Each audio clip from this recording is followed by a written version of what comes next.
అందరికీ నమస్కారం. మీ అందరికీ మనస్ఫూర్తిగా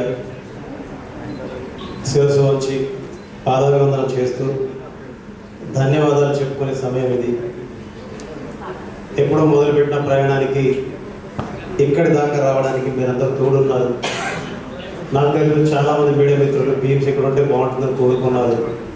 చాలామంది మీ అందరికీ ప్రత్యేకంగా నమస్కారం, ప్రత్యేక ధన్యవాదాలు. చాలామందికి ఒక రిక్వెస్ట్ చేయాలనుకుంటున్నా ఈ వేదిక నుంచి. సినిమా పరిశ్రమలో ఉన్న చాలామందికి అవకాశాలు లేక, సినిమా పరిశ్రమలో చాలామందికి సరైన భోజన వసతి కూడా లేక తిరుగుతూ ఉంటారు, ఇబ్బంది పడుతూ ఉంటారు, అవకాశాలు పొందాలని ప్రయత్నిస్తూ ఉంటారు. పేరు పొందాలని, పైకి రావాలని, జీవితంలో వెలుగు పొందాలని, అందరికంటే ముందుండాలని అందరు తాపత్రయపడతారు. వాళ్ళందరి జీవితాలు వెలుగు నింపుతున్న నిర్మాతలని, వాళ్ళందరి జీవితాలు వెలుగునిచ్చే ప్రయత్నంలో వాళ్ళందరినీ కనుక్కుంటున్న ప్రతి దర్శకుడిని మనం గౌరవిద్దాం. ఎందుకంటే చాలామంది కడుపు నిండుతుందంటే ఒక నిర్మాత బాగుంటే నిండుతుంది, చాలామందికి అవకాశాలు దొరుకుతున్నాయంటే ఒక దర్శకుడు బాగుంటే దొరుకుతాయి. అలాగే అవకాశాలు వెతుక్కుంటూ వచ్చిన నేను అవకాశాలు పొంది ఇక్కడ ఉన్నానంటే ఇలాంటి ప్రొడ్యూసర్స్ మమ్మల్ని నమ్మి, ఇలాంటి దర్శకులు మమ్మల్ని నమ్మి అవకాశాలు ఇవ్వడం వల్ల ఇది సాధ్యమైందనే విషయాన్ని మనం మర్చిపోవద్దు. ఒక నిర్మాత నిలబడి ఉంటేనే మాలాంటి వాళ్ళందరికీ నిలబడతారు. కానీ వాళ్ళు బయట చూస్తుంటే ఒక నిర్మాత సినిమా తీయాలంటే భయపడే పరిస్థితి వచ్చేసింది. ఒక దర్శకుడు ఏం ఆలోచిస్తే ఏం తీయాలో అనే ఒక కన్ఫ్యూజన్ స్టేటస్ వచ్చేసింది. అలాంటి స్థితిని కల్పిస్తున్న వ్యక్తులందరికీ, మిత్రులందరికీ ఒక విషయం చెప్పాలనుకుంటున్నాను. మీరందరూ సహకరించకపోతే ఎన్నో వేల మంది కడుపులు కొట్టిన వాళ్ళు అవుతారు. మీరందరూ సహాయం చేయకపోతే, మీరందరూ దీనికి ప్రోత్సాహం ఇవ్వకపోతే ఎన్నో వేల మంది ఆశల్ని ఆవిరి చేసిన వాళ్ళు అవుతారు. విమర్శ ఉండొచ్చు, మీ నుంచి విమర్శ ఉండొచ్చు, మీ నుంచి మాకు ఒక సద్విమర్శ ఉంటే సంతోషిస్తాం.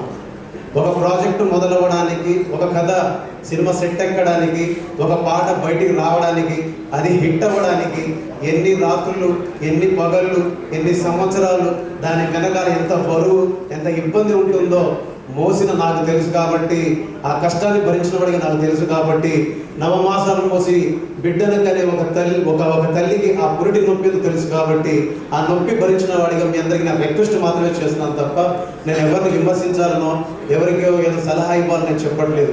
ఇవాళ మనందరం ఇక్కడ కూర్చున్నాం, ఇవాళ 5 వేళ్ళు ఇలా కడుపులో ఇలా నోట్లో వెళ్తున్నాయంటే దానికి కారణం ఒక నిర్మాత, ఒక దర్శకుడు, ఒక హీరో. వీళ్ళందరూ బాగుంటేనే మనం బాగుంటామని ఒక మాట గుర్తు పెట్టుకోండి ప్లీజ్. మీరు చేసే విమర్శ సద్విమర్శలా ఉంటే బాగుంటుంది, కానీ అది ఎలా ఉంటుందంటే చాలా తీసిపడేసే విధంగా, చాలా అంటే చాలా తీసిపడేసే విధంగా ఉంటుంది.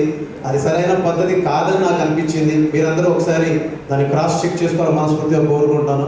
ఎవరి మనసుని నొప్పించి ఉంటే ప్రేమతోనే దాన్ని క్షమించండి తప్ప దీన్ని కూడా విమర్శలా తీసుకోవద్దని నేను రిక్వెస్ట్ చేస్తున్నాను. అండ్ ఈ సినిమా విషయంలో నేను ఫస్ట్ మాట్లాడాల్సింది కిషోర్ తిరుమల సార్. నాకు తిరుపతి వెళ్ళే అవకాశం లేకుండానే ఆయనే వచ్చేసారు తిరుపతి నుంచి. నేనేదో సరదా చెప్పట్లేదు. డే 1 నుంచి ఆయన ప్రతి విషయంలో, పాట విషయంలో, మ్యూజిక్ విషయంలో, సీన్ విషయంలో, ఎక్కడ ఏం కావాలో, నిజం చెప్పాలంటే నేను చేశాను ఈ సినిమాకి సంగీతం అనే దానికంటే కూడా నా వేలు పట్టుకుని ఆయన దిద్దించారు. ప్రతి సీన్కి, ప్రతి పాటకి, ప్రతి పదానికి ఆయన గర్వంగా చెప్పగలను. బికాజ్ అంత క్లారిటీ ఉన్న డైరెక్టర్. ఇన్నాళ్ళు ఎందుకు కలిసి పని చేయలేకపోయాను, ఎందుకు మిస్ అయ్యాను, ఎక్కడ మిస్ అయ్యాను అనుకునేవాడిని. బట్ ఈరోజు కలిసి పనిచేసి సంక్రాంతికి ఒక బ్లాక్ బస్టర్ని ఆయనతో కలిసి నేను పొందగలిగాను. Thank you so much sir.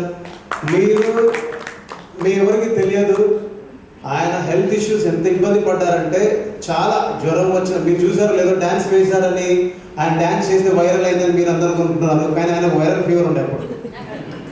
So అక్కడ అంటే ఎలాంటి సిచ్యువేషన్ ఉంటుందంటే మాట్లాడడానికి కానీ, ఎవరి గురించి చెప్పడానికి కానీ ఇబ్బంది పడే సందర్భంలో కూడా వచ్చి సినిమా కోసం నిలబడి ఈ సినిమా ఆడాలి, నిలబడాలి, ముందుకెళ్ళాలి అని ఆయన పడ్డ తాపత్రయం గురించి, ఆ తాపత్రయం ఈరోజు గెలుపు కారణం నేను బలంగా నమ్ముతున్నాను. రెండో విషయం, మొదటి వ్యక్తి కిషోర్ తిరుమల సార్ అయితే, మొట్టమొదటి వ్యక్తి మా సుధాకర్ సార్. ప్రతిరోజు వచ్చేవారు, వచ్చి ఆయనకు నచ్చింది ఏంటిది, ఎక్కడ మార్చాలి, ఏం మార్చాలి, ప్రతిదీ దగ్గరుండి కూర్చొని ఇలా ఉంటే బాగుంటుందని నాకు సలహాలు, సూచనలు చేస్తూ ప్రతి విషయంలోనూ ఒక సహాయాన్ని, సహకారాన్ని అందిస్తూ ఒక ముందుని నడిపించినటువంటి వ్యక్తి సుధాకర్ సార్. ఫస్ట్ టైం మీ బ్యానర్లో చేశాను, మళ్ళీ చేయాలనుకుంటున్నాను. మీకు అవకాశం ఉన్నప్పుడు నాకు చెప్పండి, నాకు అవకాశం వచ్చిందని తీసుకుంటాను. Thank you so much. And మా మ్యూజిక్ టీంలో వస్తే చెప్పుకోవడానికి ఫస్ట్ చెప్పాల్సిన వ్యక్తి స్వాతిరెడ్డి గారు. అమ్మ, మీకు మనస్ఫూర్తిగా నా థ్యాంక్స్. మీరు యూకేలో ఉంటారు, లండన్లో ఉంటారు, మీరు చాలా బిజీ ఉంటారు బిజినెస్లో. బట్ నేను అడగగానే, మీకు ఎప్పుడో నేను చేసి ఇచ్చిన పాటని నేను అడగగానే మీరు ఈ సినిమా కోసం, రవిదేవ్ సార్ కోసం మీరు ఇచ్చేస్తానని అని చెప్పేసి వాళ్ళు వీడియో మొత్తం షూట్ చేసి కూడా, ఒకసారి అన్నాం, వాళ్ళు వీడియో మొత్తం షూట్ చేసి కూడా ఆ వీడియోని మొత్తం ఆపేసి నేను ఈ సినిమాకు బాగుంటుందని చెప్పేసి మీరు అడగగానే మాకు ఈ పాట ఇచ్చారు. ఆ పాట ఈరోజు మీ వల్ల, మీరు పాడటం వల్ల చాలా పెద్ద హిట్ అయింది. అలాంటి హిట్ పాట పాడినందుకు, మాకు ఇచ్చినందుకు మీకు స్పెషల్ థ్యాంక్స్ అమ్మ. అండ్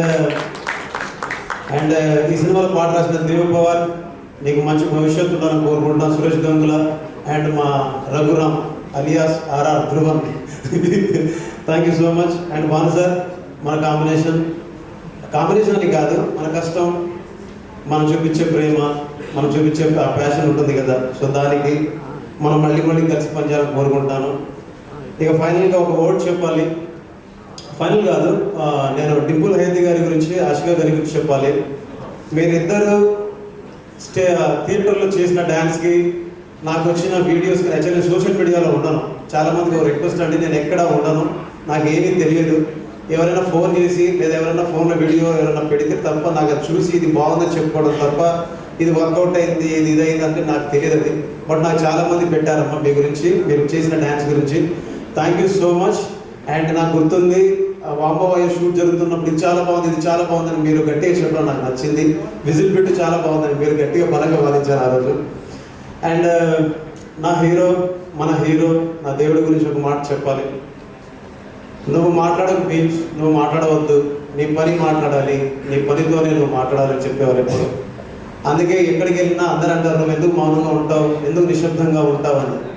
ఆయన చెప్పిన మాటని తూచా తప్పకుండా పాటిస్తాను కాబట్టి నేను నిశ్శబ్దంగా ఉంటాను, సంగీతంతో శబ్దం చేస్తాను. అదే మీ ముందుకు వచ్చి మాట్లాడేటువంటి ఒక గొప్ప అవకాశాన్ని నాకు ఇచ్చిందని నేను నమ్ముతున్నాను. అండ్ ఈ సంక్రాంతి లైఫ్లో ఒక స్పెషల్గా ఉండబోతుంది. బికాస్ నిన్ననే ఇదే వేదిక మీద మన శంకర వరప్రసాద్ సక్సెస్ మీట్ అయింది, థ్యాంక్స్ మీట్ అయింది.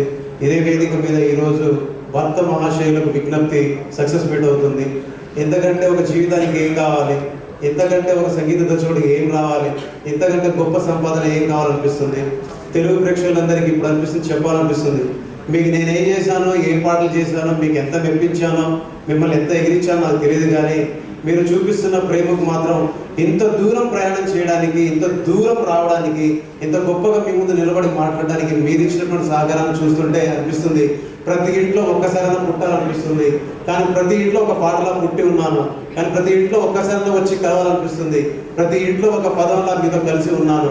మిమ్మల్ని నన్ను మీ కుటుంబ సభ్యుడిని చేసుకున్నందుకు, నన్ను మీ ఇంట్లో మనిషిగా ఉంచుకున్నందుకు, మీ ఇంట్లో మనిషిగా నిలబడి మాట్లాడుతున్నానని మీరు గర్వంగా చెప్పుకుంటున్నందుకు, మీ బిడ్డనైనందుకు, మీ మనిషిని అయినందుకు మీ అందరికీ ఈ వేదిక నుంచి శిరస్సు వంచి పాదాభివందనం చేస్తున్నాను. జై హింద్. మీ ట్యూన్ ఎలా అయితే ఒక ఫ్లో లాగా అలా ప్రవహిస్తూ ఉంటుందో, మీ స్పీచ్ కూడా అలానే ఉంటుంది, అద్భుతంగా ఉంటుంది ఆల్వేస్. సో మీ స్టేజ్ మీద ఉండాలి, ఎందుకంటే ఒక పాట మాకు వినిపించాలి. For that I request Swathi Reddy గారిని కూడా జాయిన్ అవ్వాల్సింది కోరుకుంటున్నాం. ఫస్ట్ కంగ్రాచులేషన్స్ టీమ్స్ గారు.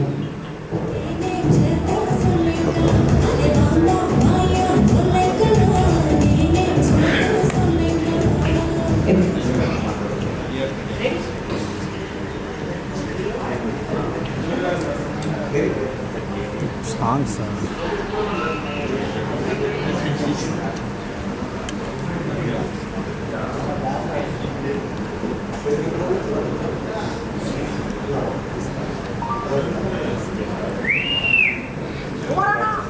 ఇల్లుబాయ్ ఒళ్ళుబాయ్ ఓ రామ రామ కల్లుబాయ్ పండుబాయ్ ఓ రామ రామ సెల్లుబాయ్ సింగుబాయ్ ఓ రామ రామ ముద్దు ముచ్చడంత బాయ్ ముద్ది పండు రాలిబాయ్ వాంబో బాయ్యో వల్లెంకలో నేనే చేతు సల్లెంకలో వాంబో బాయ్యో వల్లెంకలో నేనే చేతు సల్లెంకలో. Music start.